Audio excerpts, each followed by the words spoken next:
오늘 함께 나눌 말씀은 이사야 26장 1절로부터 6절 말씀입니다. 함께 본문 말씀을 읽겠습니다.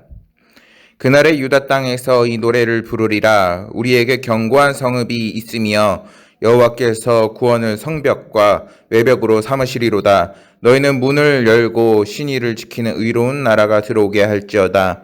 주께서 심지가 견고한 자를 평강하도록 지키시리니 이는 그가 주를 신뢰함이니이다. 너희는 여호와를 영원히 신뢰하라. 주 여호와는 영원한 반석이심이로다.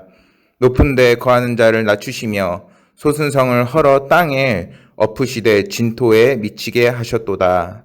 아멘. 오늘 이사야 26장 1절에서 6절 말씀을 통해서 반석이신 여호와라는 제목으로 함께 말씀을 나눠보고자 합니다. 예화를 찾아보니까 이런 게 있어요. 한 초원에서 가축을 방목하는 아프리카 사람들이 있었다고 합니다. 근데 여기가 생태계가 너무 좋다 보니까 사자나 표범 등 맹수 같은 이런 동물들이 자신들의 가축을 막 잡아먹는 겁니다. 그래서 막 걱정이 되고 우리 가축들이 상하지 않을까 많이 고민을 했습니다. 그래서 사람들은 가축을 맹수에게 지키는 방법을 연구를 했습니다.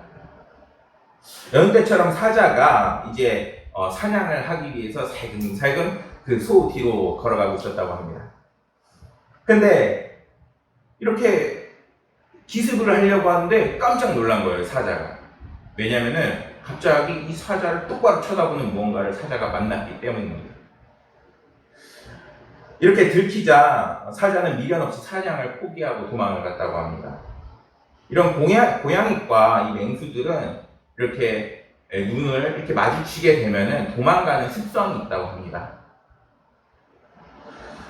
실제로 이 사자가 마주친 이 커다란 눈은 실제로는 눈이 아니에요. 뭐냐면은 소 엉덩이에 그려놓은 눈이었던 거예요. 소 엉덩이에 눈을 그려넣자 이 눈이 사자에게 착시 효과를 줘서 사자가 그 눈을 딱 보고서 깜짝 놀라서 이제 도망갔다는 이야기입니다. 사실 이 예화를 통해서 비록 가축을 기를 때에 착시 효과를 통해서 그들이 보호를 받았지만 실제로 이 그리스도인들의 인생을 살아가면서 정말 어려움을 만나고 이렇게 예배를 드리기도 어려운 상황 속에서 우리가 어떻게 할 수 없는 이 어려운 상황 속에서 우리가 의지해야 될 것은 하나님이요, 하나님의 놀라우신 능력이 우리가 함께 해야 합니다. 그런데 이런 착시 효과처럼 우리에게 그냥 하나님이 마치 그림에 없는 듯이, 그림에 마치 글 속에만 있는 듯이 이렇게 있는 것이 아니라 하나님께서는 우리에게 늘 함께 하시고 실제적으로 도와주시는 분이심을 믿으시길 소망합니다.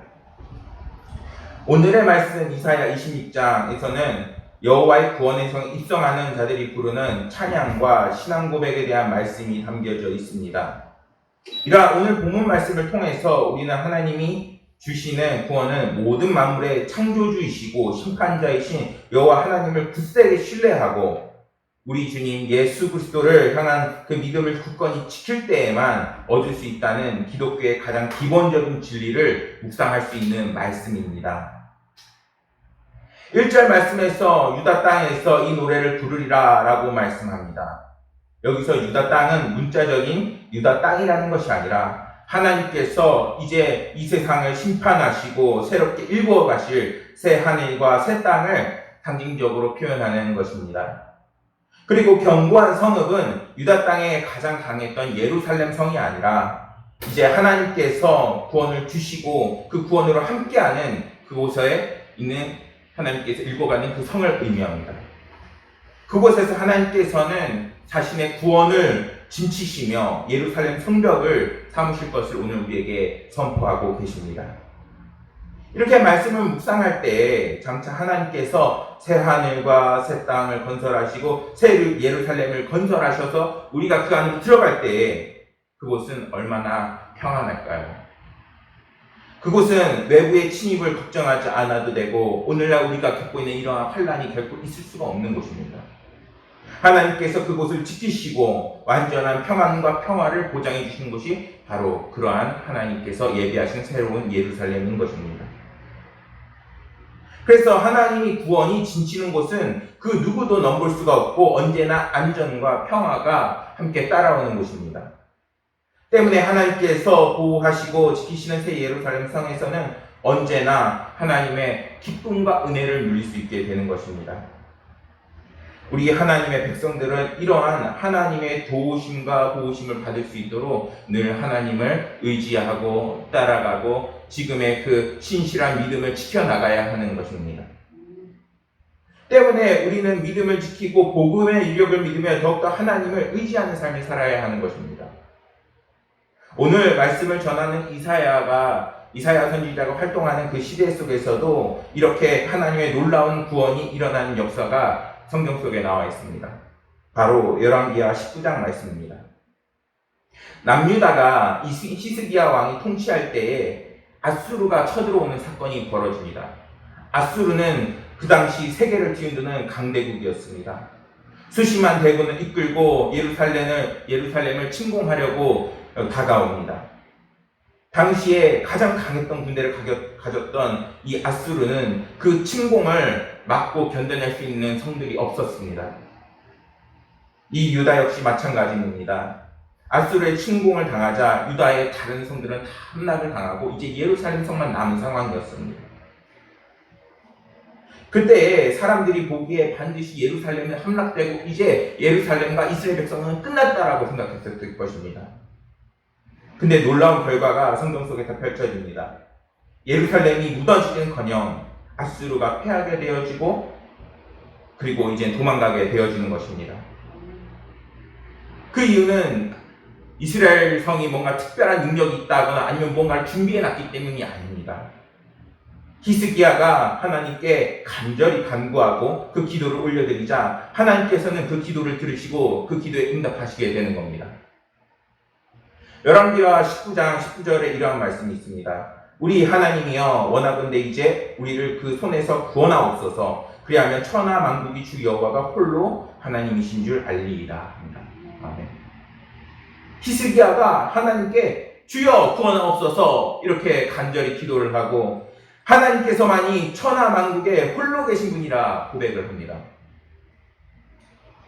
이러한 히스기야의 간절한 기도에 하나님께서는 이렇게 응답하십니다. 그러므로 여호와께서 아스루 왕을 가리켜 이르시기를 그가 이 성에 이르지 못하며 활을 쏘지도 못하고 방패를 성을 향하여 세우지도 못하고 토성을 쌓지도 못하고 오던 길로 돌아가고 이 성에 이르지 못하리라. 털끝 하나 건드리지 못하고 그들이 하나님의 놀라우신 구원의 그 진치는 그 이스라엘 성을 지킴을 받는 놀라운 역사를 보게 되지 않겠습니까? 사랑하는 여러분, 오늘날 하나님의 평화와 평안이 우리에게 정말 필요합니다. 그러기 위해서는 우리가 믿음을 지키고 더욱더 하나님을 바라보며 하나님께서 구원하시고 우리에게 도움을 주실 것을 믿어야 합니다. 그리고 이러한 히스기야에게 하나님께서 이렇게 역사하십니다. 이 밤에 여호와의 사자가 나와서 아수르 진영에서 군사 18만 5천 명을 친지라. 아침에 일찍 일어나 보니 다 성장이 되었더라. 한 명이 아니에요. 18만 5천 명. 하나님의 놀라운 구원으로 아수르는 예루살렘에 싸움 한번 걸어보지 못하고 18만 5천 명의 군대가 하룻밤에 송장이 되어지게 됩니다. 결국 아수르는 하나님의 놀라운 구원으로 인해서 퇴각하게 된 것입니다. 사랑하는 여러분, 하나님의 평안이 찾아오길 원하십니까? 온전한 삶을 누리길 원하십니까? 하나님을 놓쳐서는 안 되는 것입니다. 하나님을 의지하고 하나님 우리의 반석이 되시며 우리가 하나님과 함께 풍성한 은혜를 누릴 수 있음을 믿으시고 하나님을 의지하기를 소망합니다.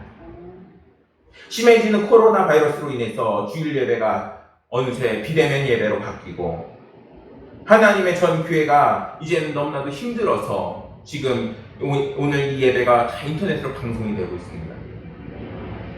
그런데 우리 하나님의 백성들이 이런 상황 속에서 교회 가지 못해 또는 막 낙심하면서 하나님을 의지하지 못하는 모습은 하나님 보시기에 너무나도 기쁨이 되지 않을 것입니다. 낙심하지 마세요. 연약해지지 마세요. 오히려 이럴 때일수록 더욱더 철저히 신앙생활을 하면서 아버지 하나님을 의지하는 그리스도의 백성의 그 역할을 하는 저와 여러분들이 되기를 소망합니다. 놀라운 구원을 베푸시는 하나님 여전히 살아계시고 그 성경 속의 진리의 말씀이 여전히 살아있으며 그 복음이 우리의 삶으로 들어올 때에 하나님의 놀라운 영광과 그 빛이 우리를 통해서 반드시 증거가 되어질 것입니다.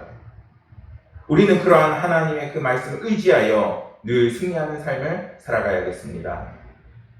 3절 말씀에서 주께서 그러한 심지가 견고한 자에게 평강하고 평강하도록 지키시리다 얘기 말씀합니다. 심지가 견고하다는 것은 우리가 이미 잘 알고 있어요. 그 마음을 굳게 하고 그리고 흔들리지 않고 좌우로 치우치지 않으면서 하나님을 믿고 따라가는 그러한 심지가 견고한 사람을 하나님께서는 평강하고 평강하도록 지키신다 증언하십니다. 심지가 견고한 사람은 이 세상의 어떤 유혹에도 흔들리지 않아요. 지금 이 상황이 정말 심각하고 그리고 우리를 어렵게 하고 그리고 우리가 반드시 변화받아야 되는 상황인 것은 맞습니다. 그런데 언제나 어느 상황에서나 변하지 않는 것은 하나님의 그 말씀은 진리이시며 그리고 그 진리는 결코 변하지 않는 우리의 삶 속에 희망과 소망이라는 것입니다. 그런데 어떻게 보면은 참 이상한 말씀이에요. 왜냐하면은 하나님께서 연약한 자를 이끌어 주시고 또는 하나님께서 너무나도 믿음이 없는 사람들을 다시 믿음 있게끔 해주셔야 되는데 오히려 그런 것이 아니라 심지가 견고한 자를 평강하도록 지키신다 말씀합니다. 그것은 심지가 견고하다고 해서 이 세상 모든 유혹을 이길 수 있는 것이 아닙니다. 무슨 말이냐? 사람들은 결단하고 결심하고 나가야 되는 것은 맞지만 그 속에서도 끊임없이 넘어지고 실수하고 하나님의 말씀이 우리 가운데 의심이 드는 것이 우리들의 인생인 것입니다. 성경 말씀은 우리가 혼자 힘으로 이기는 것이 아니라 늘 하나님의 향한 그 믿음을 견고히 하면서 하나님과 함께하는 인생을 살라 이야기하는 것입니다. 매 순간 회개하고 돌이키면서 그 마음과 믿음을 다지면서 믿음의 길을 걷는 자들에게 하나님께서는 어떤 풍파와 환난도 이길 수 있는 힘을 더해 주시는 것입니다. 예화를 찾아보니까 이런 게 있어요. 어느 날 북대서양을 항해하는 큰 기선이 있었다고 합니다. 그날은 아주 거대한 폭풍우가 몰아쳤기 때문에 아무리 큰 배라도 속수무책으로 이 거센 바람에 밀려가는 중이었습니다. 근심스러운 승객들이 선장을 중심으로 갑판에 모여서 바람이 잦아들기를 기다렸습니다. 그런데 이때 너무나 이상한 장면을 목격하게 됩니다. 그것은 배 옆으로 한 커다란 빙산이 폭풍이 막 일렁이는데도 흔들리지 않고 그대로 있게 되는 것입니다. 승객들이 선장에게 물었습니다. 선장님, 어째서 저 빙산은 이렇게 폭풍을 치는데도 흔들리지 않을 수가 있나요? 그렇게 물었더니 선장이 웃으면서 이야기합니다. 저 빙산은 겉으로 보기에는 너무나도 작지만 그 속에는 무려 10이라고 하면은 그 중에 9는 물에 잠겨있는 그러한 빙산인 것입니다. 때문에 빙산은 그러한 폭풍우 가운데서도 그 중심을 지키면서 흔들리지 않고 해류에 떠내려가지 않을 수 있는 것입니다. 사랑하는 여러분, 우리가 하나님의 말씀을 가치로 삼아 항상 좌우로 흔들리지 않고 우리의 믿음을 지켜나가야겠습니다. 하나님은 믿음을 지키고 신실하고 진실하며 환난 중에서도 하나님을 의지하는 사람을 반드시 도우시는 방패가 되어주십니다. 우리가 잘 알고 있는 요셉은 하나님 앞에 범죄하지 않으려고 보디발 장군 아내의 유혹을 뿌리치고 도망쳐 나옵니다. 다니엘의 세 친구는 느부갓네살 왕이 세운 금신상에 절을 하지 않아서 풀무불에 던져지지만 하나님께서 그곳에서 건져내어 주십니다. 또한 다니엘은 왕 외에 다른 이에게 예배하거나 기도하면 사자굴에 던지겠다는 그 어명에도 끝까지 하나님께 기도하고 나아가니까 하나님께서 그 사자굴에서 건져주셨습니다. 이들 모두는 하나님 앞에서 그 믿음을 지키고 그 믿음으로 인해서 건짐을 받고 크신 은혜를 받은 사람들입니다. 그들은 너무나도 매혹적인 유혹, 어쩔 수 없이 넘어가야 하는 상황이었습니다. 그런데 그 속에서도 하나님을 바라보고 하나님을 의지하니까 하나님께서 반드시 더 큰 은혜를 부어주셨습니다. 사랑하는 여러분, 이러한 은혜가 우리 가운데에서도 일어나게 되는 것입니다. 그러한 믿음이 없다면 하나님께서는 우리의 삶에 역사하실 수가 없는 거예요. 이 세상은 결코 하나님의 백성에게 네가 믿음의 신앙생활을 잘 해가라 그리고 평안해라 이렇게 말하지 않았습니다. 오히려 달콤한 유혹으로 다가와서 우리의 믿음과 신앙을 흔들려 하고 때로는 폭풍과 같은 시련과 고통을 우리에게 주어 우리의 신앙을 흔들려고 합니다. 그 속에서 우리는 어떻게 해야 할까요? 그것은 10분의 9가 물에 잠겨있는 빙산처럼 우리가 단단하고 견고하게 그 폭풍우를 견뎌낼 수 있는 하나님의 말씀을 의지하고 하나님을 믿는 그 믿음을 견고해야 하는 것입니다. 그래서 이사야는 4절 말씀에서 하나님의 백성들을 향해서 여호와를 영원히 신뢰하라 라고 말씀을 하는 것입니다. 그리고 그 이유로 하나님께서는 너희의 영원한 반석이 되어주시기 때문이다 라고 말씀을 하는 겁니다. 사랑하는 여러분, 오늘 말씀 이사야서에는 하나님의 영원히 변함이 없는 분이시고 우리에게 반석이 되어주신다 분명히 말씀합니다. 더군다나 그 하나님은 단순히 우리에게 구원과 은혜를 베푸시는 분이 아니라 천지 만물을 만드시고 무한한 능력 있으신 놀라우신 하나님이십니다. 우리는 그러한 하나님을 신뢰하며 믿으며 하루하루 주님을 닮아나가는 인생을 살아나가야겠습니다. 이 세상의 모든 것은 변해요. 우리의 인생도 변하고 환경도 변하고 그리고 이 모든 상태들은 변하게 되어 있습니다.